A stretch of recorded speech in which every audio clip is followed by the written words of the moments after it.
On this episode of #Philatelic, we are challenging 5 collectors to find their most interesting item at Stampex in London. From postal history to postage stamps, they will have just 1 hour and £10 in their pockets to try and find something that will impress all of you, the viewers. Let's see what we can learn from these 5 brilliant philatelists in this PTS £10 challenge.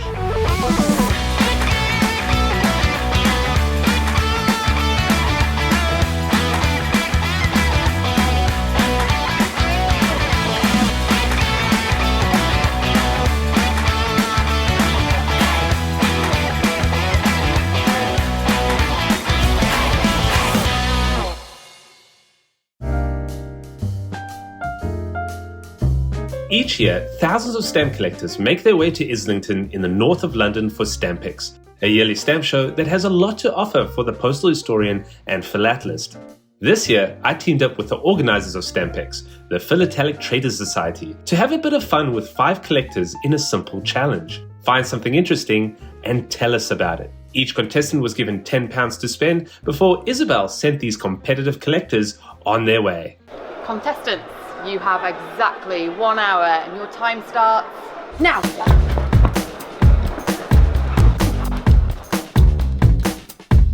The rules for the challenge were simple. Participants only had £10 to spend and not a penny more. They have only 1 hour to purchase this item, and it must be limited to a single item requiring 1 transaction. This item can be anything that interests the collector, something they would enjoy owning. These details were only shared with the participants in the minutes leading up to the challenge, and they were encouraged to use the internet on their phones should they need to look up and learn about items before purchasing. So the purpose of the £10 challenge is to really demonstrate that you don't need a lot of money to really enjoy a stamp show. So these 5 contestants have been able to go off with their £10 and get involved with the dealers. We've got 70 dealers here, and so many things and so much they can get involved with and sort of buy, from postal history to amazing covers, thematics. You know, there's just a wealth of things. It's going to be really exciting what they find. The floor plan for Stampex this year can be divided into 2 sections. A main bourse where auction houses and specialized dealers were typically set up, and a tabletop zone for dealers with a wide range of inventory. This is the section that our participants will likely spend the hour, with boxes of low-priced items. £10 treasures were just waiting to be found. To help us quickly locate the 5 participants, they've each been given a bright orange #Philatelic baseball cap, making them stand out on the show floor. One of the funny things, Isabel, is that I actually got these orange caps so that we can find the contestants easily on the floor, and it's working. And now I'm kind of upset that I only got 5 because they actually are quite cool. So it worked, but now I need to order some more because I actually want one. While still the early minutes of the challenge, some of the participants were settling down at tables, while others were still walking the floor. I think Oliver just asked the dealer to hold something back. Yeah. No, he's definitely looking at some of the items there. I think he's got a game plan. We'll have to talk to him in a bit. See, what's interesting is Luke's going away from the standard floor where you'd expect to see the £10 items. He's actually going into the other dealer booths. We're going to have to go find him in a bit.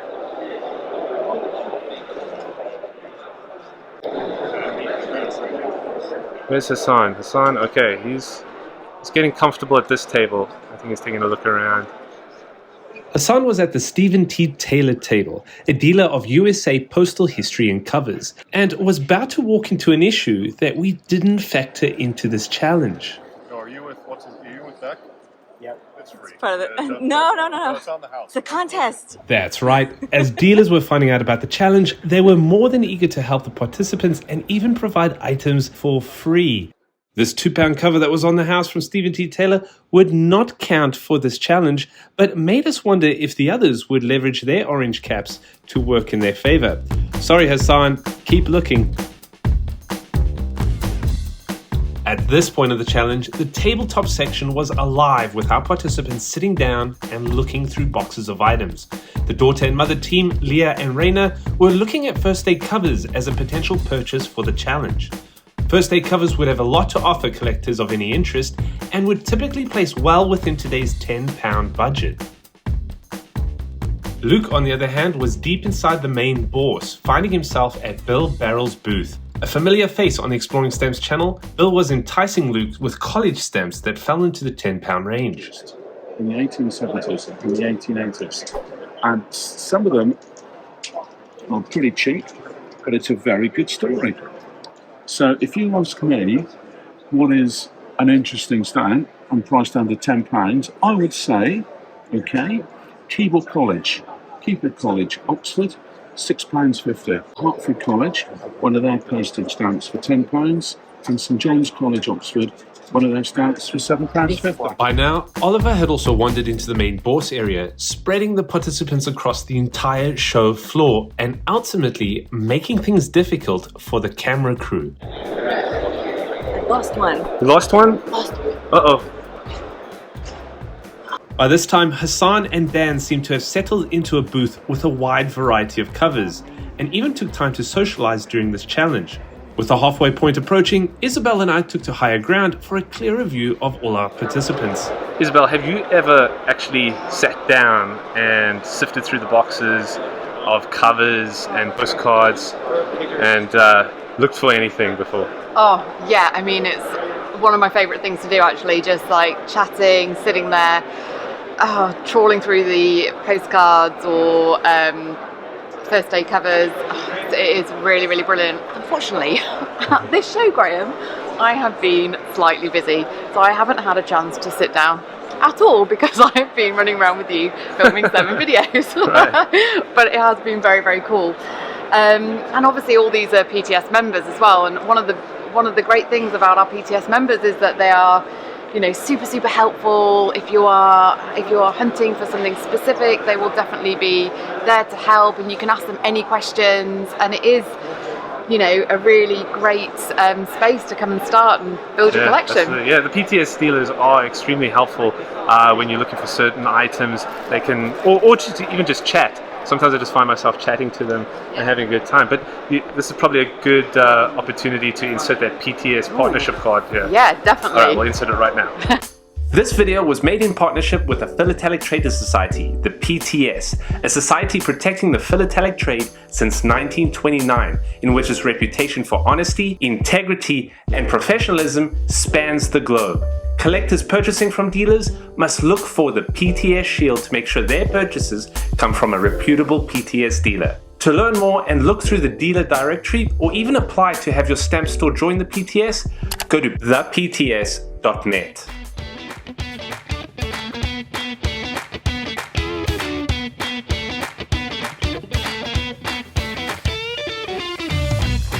Back on the floor, Isabel and I caught up with Luke to see what he was getting up to. You could do that for 10. It's a very nice side. Can you please hold on to it? Yeah, sure, we'll put it to one side for you. Thank you. Thank you. Luke, were you just negotiating there? What was that? Yes, I was trying to get the best item I can for the tenner. So can we just stop here for a second and ask you a few questions? I believe you are a collector of what, Norway? Yes, classic Norway and British postmarks. And how long have you been collecting that? Well, I've been collecting British postmarks ever since I started, and classic Norway started back around this time last year. So what's your strategy here today? What are you looking to... you've clearly got some dealers to hold some items for you. Well, I've got a lot of dealers to hold items for me.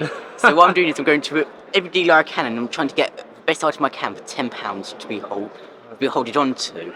And then later, I'm also getting items that are over £10, which I hope to negotiate down the heat of the moment. Got 35 minutes. Okay, So 35 minutes, so we won't hold you any longer. Luke, keep it up, and we look forward to seeing what you find. Yes, we'll see you soon. All right, take care. See you. Yeah, that's Amazing. We didn't expect many contestants to come this way down, right? No, I didn't. So can you tell me a bit about this section? What do we have in this section? So this is the bourse. This is the bigger dealers, I suppose. This is where sort of like the dealers like you'll find Mark Bloxham, Martin Townsend, BB Stamps, Bill Barrel, and I just thought the price points were a little bit higher. Yeah. But it just goes to show you can you can shop anywhere at Stampex, and you know you can get those deals, which is great. You can see, you know, all covers a pound. They've got loads of different things for that lower price point, which is brilliant. That's brilliant. Yeah. Good on Luke for coming down there. Yeah. This year's Stampex had a very special attraction that we cannot ignore. While we are filming a challenge to find something inexpensive at Stampex, the most expensive stamp in the world was on display in the center of the show floor. The 1 cent magenta from British Guiana. This was brought to the show by owner and stamp dealer Stanley Gibbons. It was sold for £6.2 million in 2021, retaining its title as the world's most expensive item by weight. It's a one-of-a-kind stamp with a fascinating history and a reminder that Stampex had an impressive range of stamp values, from free to £6.8 million. Quick time check, what we got? Time check, 31 minutes.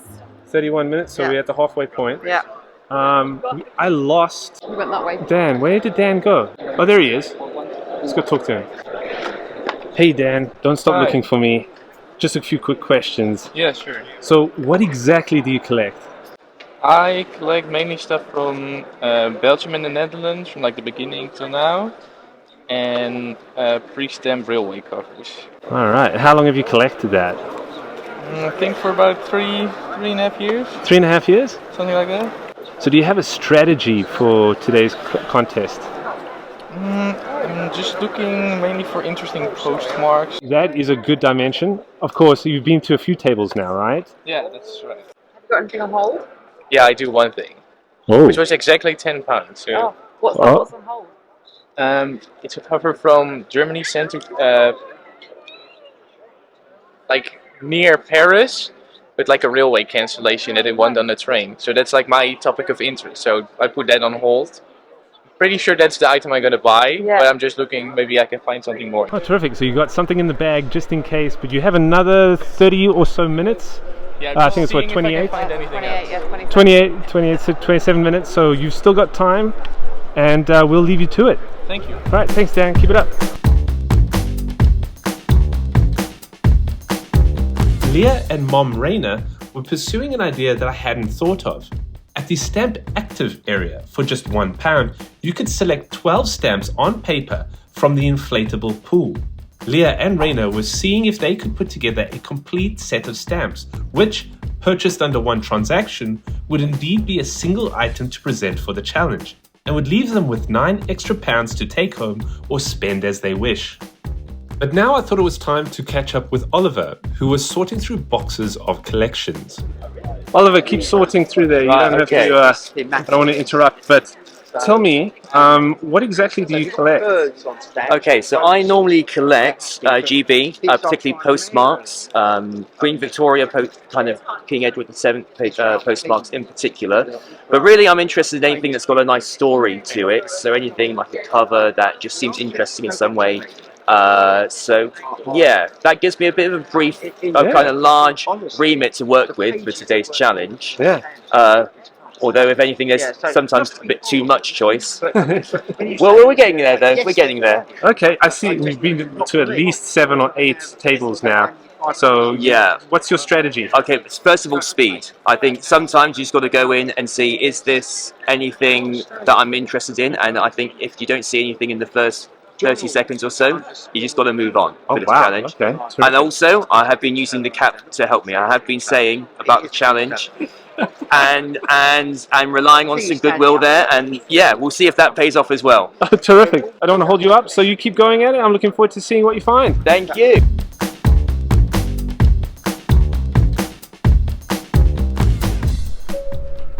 Contestants of the £10 challenge, you now have 20 minutes remaining. With a 20-minute warning, we noticed Luke had returned to the tabletop zone, where there was one booth that was particularly popular. We've got 3 contestants at one booth. Alan Berman. Luke, Dan, and Hassan. We are here. Alright, this is a popular one. If you heavily edit it, fine. This is the most heavily edited video. This is not going to be live, is it? No. No. I'm not being broadcast to millions. No, as we speak. No, just tens of thousands, that's all. Well, it's tens of thousands I can cope with. I'm Alan Berman, and I've been dealing in postal history since 1980s and doing Stampex since 1986, and this is possibly going to be my last show. So, okay. Yeah. Well, Alan, we notice at your booth you have 3 of our 5 contestants. Okay. So we just want to know, what exactly do you carry from an inventory standpoint? I deal in, as I said, postal history and of the world. Of the world. From Aden to Zululand. Oh, this would be a good one. Yeah. So anything in between, anything and everything in between. So, oh, terrific. So I usually have something for everybody. Okay. From cheap covers to sometimes very expensive ones. So. All right. Well, it's a good stand. Clearly, it's attracted our contestants, so they might be picking something up from here. What are they competing for? They're going to find the most interesting item for £10 at the show. Oh, right. Well, they've come to the right place. I imagine so. All right, terrific. Well, thank you. Thank you. And we'll see what they get. Yeah. Hassan, you can keep looking. Keep looking. I'm just going to ask you some questions. Yeah, sure. So, what do you collect in general? I mainly collect Egyptian stamps. Egyptian stamps, yeah, because I'm from Egypt, and that's when I started collecting at 9. I started mainly collecting the Egyptian ones, and now I'm collecting still Egyptian and GB ones, the older ones. What got you into the collecting space? I think it was an interest, and mainly so many members of my family were collecting, and that's how I acquired my initial bulk of stamps and built on it. Yeah. So yeah, I'd say this. Yeah. Yeah. So what's your strategy here? I know you're going through what are these? Cover boxes? Yeah, I've asked a few sellers, what's your? I've told them about the challenge, and surprisingly, I've been offered actually an item for free anyhow. So I've got one interesting item to start with. But I'm looking in the Egyptian ones. I think I've got few a few candidates. Yeah, a few candidates for the purchase. Exactly. Yeah, I'll just have to go through them in a minute once I finish. Yeah, absolutely. All right, so keep at it. I don't want to hold you up, and I'm looking forward to seeing what you get. Sure. All right, thanks, Hassan. Cheers. Realizing that we were running out of time, Isabel and I caught up with Leah and Raina, who had an item on hold and could spare us a moment. So why do you like collecting stamps? It's very interesting because it gives you an insight into history, so it's pretty fun to collect stuff. Do you collect a specific area? Great Britain. You collect Great Britain? Yeah. How long have you been collecting for? About a year. A year, really?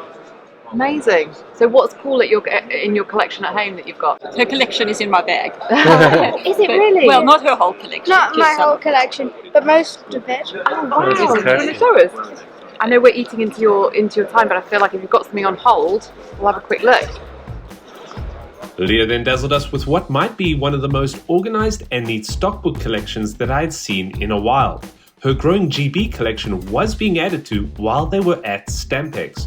This just made us even more excited to see what Team Leah would find for the challenge. Amazing. All right. Well, good luck. Yeah, great chatting. Good luck, and I'm looking forward to seeing what you find. All right, Thank cool. you so much.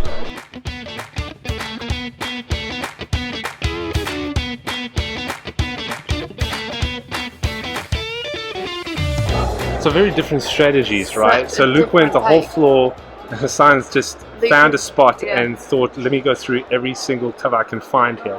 I think that, yeah, it's crazy to see the different strategies. I wonder what they each find, yeah. I'm not sure what my strategy would be for this. I don't know what my strategy would be either. It's quite hard. I also don't know how I'd focus in on one item. I can only buy one thing. Well, we were about to find out what those things are. The first to flag us down for his purchase was Luke, who, after releasing all the other items that he had on hold, was taking us to the Bridger and K booth in the main bourse. How long's left on the clock? By what? I think less than 12 minutes. So this is good. You can do this and you can relax for a bit. I can get a cup of tea. Get a cup of tea. Yeah, absolutely. Okay, so yeah, obviously 15, but we'll do it for £10 for you. Okay, I'm just going to pop it in the bag. There we go. That'd be £10. Wonderful. Okay. Thank you. Thank you very much. Have a good day. Okay. Thank you. My name's Steve Ellis. We specialise in British Empire, but we don't do much on Great Britain. Our company, Bridger & Cage, started in 1897, and we were one of only 3 stamp dealers to hold the royal warrant for supplying stamps to the royal collection. There was us, Stanley Gibbons, and another company, so we're quite proud of our past history. Is this your first Stampex, or have you been to many? No, I've been to many, yeah. Terrific. Okay, great. And we'll see you at the next one, maybe? Yeah, yep, look forward to it. Great. All right, thanks so much. Thanks a lot. Thank you. Bye-bye. Next up, Team Leah took us to Philangles, where Leah purchased a mini sheet she had on hold that caught her eye. This is the Philangles booth? It is.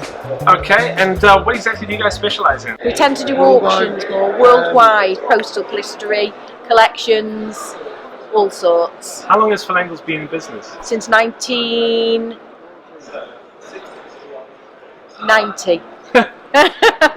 Kind of helps with the cheat sheet over here. Great. And this is, you've been to Stampex since then probably, right? Been coming for many, many years, Yeah. yes. Simon and Chris certainly have. Yeah, terrific. Yeah. Well, thank you. I hope to see you at the next one as well. Great. All right, see you then. Thanks. All right. Alan Berman was the booth of choice for both Dan and his son, who each picked up a cover that they had on hold. You gave me 10 and there's £5 change. Brilliant. Thank you. Let's see, you said 2 minutes, 20 minutes, seconds, 30 or 30 seconds. Well, 2 minutes. Well, I better go make that announcement, yes. right? Yeah, Let's go. And in these final minutes, Oliver was wrapping up negotiations for an entire collection of stamps. Last day, so you're going to have 10 minutes. All right, thanks very much for that. Cheers. Thank you. So you're the Ben. You the Ben? I am the Ben, but that's the Generissimo there. Okay. But he named it after me. He started it when I was born, so so that's why. But people do think I'm in charge, but I'm not. So what does Ben Stamp specialise in? Well, we wholesale, but we buy and sell all world collections and covers, postal history. So we will buy and sell anything as long as it's philatelic. Terrific. Well, thank you. I hope to see you at the next Stampex. We hope to be here. Right. Thanks. Thank you. Contestants of the £10 challenge, your time is now up. Please make your way to the starting point. Thank you. The hour was up, and so the Orange Caps gathered in preparation to show and tell us about the items that they picked up at Stampex for £10. It was no surprise when catching up with the participants that they had returned with a wide variety of £10 treasures, each fascinating to examine and explore, starting with Dan's stampless cover. So I got this cover that was sent from Bonn in Germany to France, and it's from 1861, somewhere in June, but the postmark isn't entirely clear. The interesting thing about this cover is that there's a postmark on the back. You can see that it was on the mail train from Strasbourg to Paris, and that it was sent from Strasbourg on June 11, 1861. So you found an 1861 cover? Yes. Here at Stampex for under £10. How much did you spend on that? Exactly £10. Exactly £10. That's what it was listed for? That's the price that's listed, yeah. Is there anything written inside the cover? Yeah, there's actually an entire letter in there, but it's in German, and my German isn't great, so I have no idea what it is about. Oh, but you have taken a look? I have taken a look, yes. Maybe I'll try to decipher it at home. Do you have any challenges while you were doing this, or was this fairly straightforward? I kind of specialize in covers like this, so I wanted to get something that falls under my specialty, but it was a challenge finding one for under £10. Some were like 15 or 20, but this one, I think it looks pretty nice. The cancel's pretty clear, and for £10, I think it's a pretty good deal. So your strategy was definitely to stay along the lines of your collecting interests.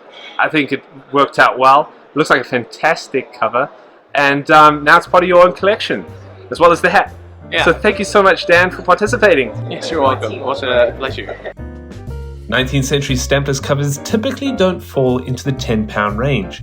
This one, with clear enough postal markings to help map out its journey, a full letter inside, and a match for Dan's specialty in railway covers, it was indeed a great find and a very good deal.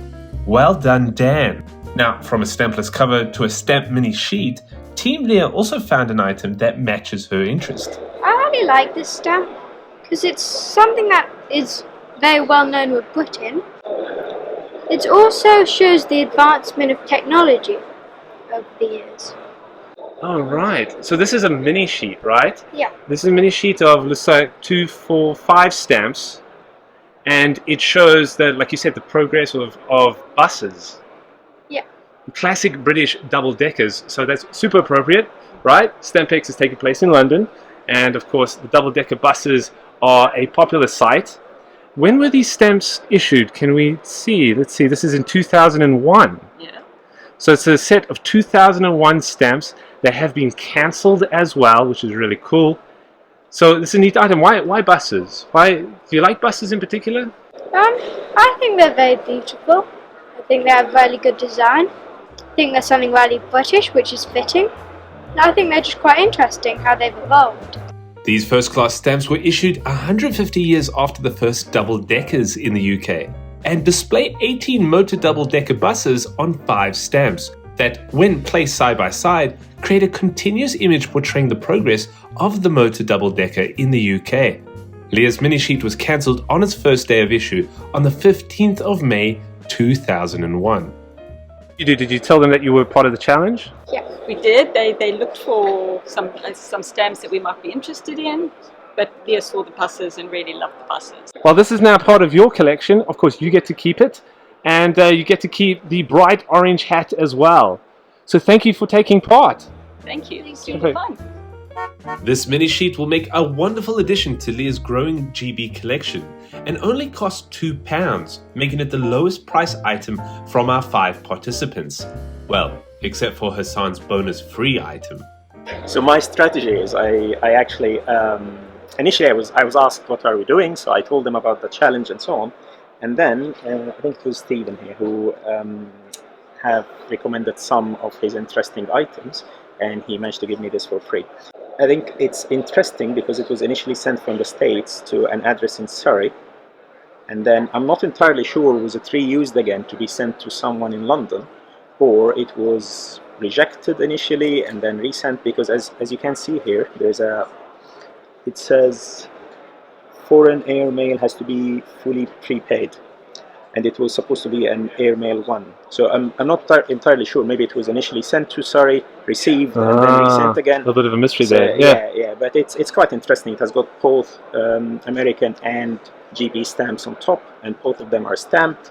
I can't make much out of the British stamp. It says like Central Annex, and I can't really read the date. And in the one from the States, it says New York.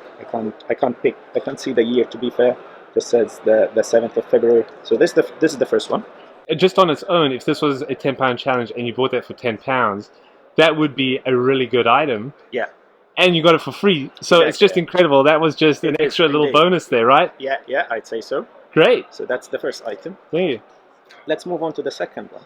So this is the one I bought. I bought it for £5, and it's the stamp itself. It's an Egyptian stamp. I'm interested in collecting Egyptian ones, especially the earlier ones. So the stamp itself is more or less common. It's all about the postmark. So the postmark is quite interesting. This is from the Winter Palace Hotel in Luxor, which is still functional to this date, and it's a very historic place actually, and hotel. So initially it was as a palace for the royal members and so on, the members of the royal family, and then later during like the discovery of Tutankhamun tombs, it was used again like for press conferences and so on. And during the First World War it was used again as a hospice for the recovering soldiers and so on. So that's from the Winter Palace Hotel. It was sent in on the 13th of March 33, and then the postmark says Winter Palace Luxor, and it's spelled in a funny way, so it's Luqsor, while it should be spelled like Luxor, which is the known spelling. Everybody spells it like this, and I'm not entirely sure why the spelling was like this. Couldn't find out on the internet, but the thing is, in the early 20th century, they used to, most of the hotels used to have their own postmarks, and it's basically to charge you for taking your mail to the nearest post office and send it for you. So that's interesting. I was not aware that like neither was I. Because you could postmarks still do that. exist. You could still just hand your stuff to the hotel, and Yeah. they will wait for the postman to arrive or something and just hand it off. But Yeah. this is like an extra service. Extra service, and yeah. it arrived the next day, so it was airmail. So it arrived the next day on the 14th of March, 33, arrived to Cairo. And there are some postmarks in Arabic. I couldn't make much out of it, but I think it's something like again a government stamp just to take an extra fee and something like this. Wow, this is a terrific find. Both items, but this one as well. I mean, this is fantastic. Lots of history there to uncover, as you've just described. Did the 60 minutes go quick? I'd say so. So around by 40 minutes, I made my mind. Yeah, made your mind. I did the basic Google search, but I think I used the extra 20 for like reading more and so on, and finding out more. Well, you did a fantastic job. Thank you so much for taking part in this. Thank you so much. It was really nice. Thank Terrific. you. Another wonderful item and another match to a collecting interest. Hassan's beautiful 1933 cover has given him a lot to explore and enjoy, and it was just £5. Well done. Next, we were eager to see Luke's item, the only main boar's purchase of the 5. So I got a bisect from the Guernsey occupation. The bisects were, of course, because they ran out of stamps, so they bought in the bisects to save them. So this is a 2D stamp, so they cut in half to be a 1D stamp. As Luke said, this was indeed a cover sent during the Guernsey occupation in the Second World War, and bisect stamps were officially used for less than 2 months, from December 27th of 1940 to the 22nd of February of 1941. This cover was sent within that period, on the 3rd of February. There are known to be quite a few covers that were deliberately sent by local philatelists during this time to make a cool collectible, but this was not one of them. This was sent by J.H. Robilliard, a plumber in Guernsey, thanks to finding a 1930s receipt from the business, and was sent to the accounts department at a government address. An authentic commercial cover during a stressful and chaotic time in Guernsey's history. So my strategy was to go around to all the dealers.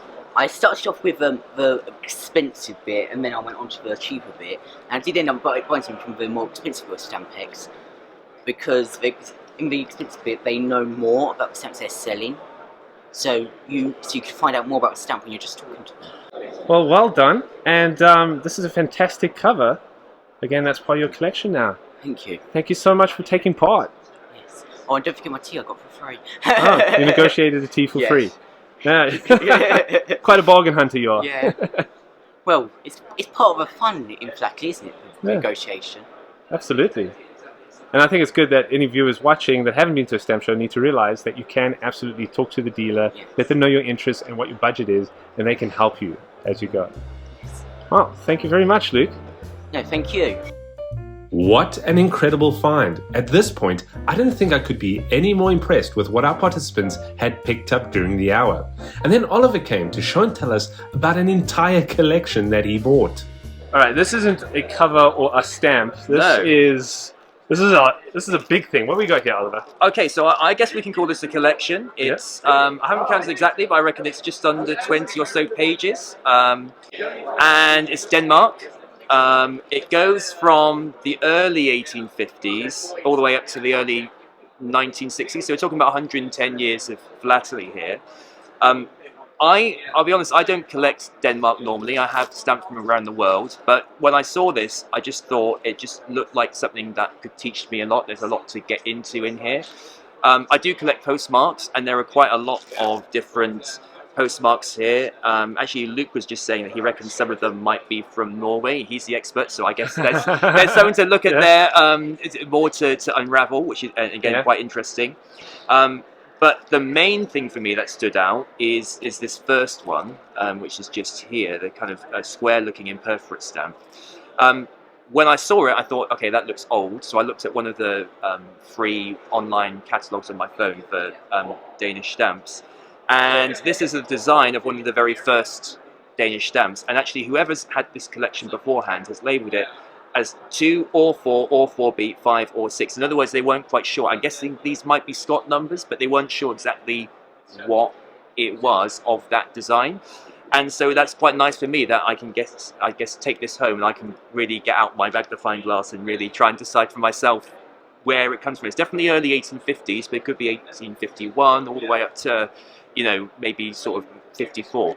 We'll see which it is. More to find out about. And so how many pages in this collection? Yeah, I think there must be just under 20 or so, really. I'll be honest, I haven't even had time to look at all of them yet, but certainly they all seem to be in kind of chronological order.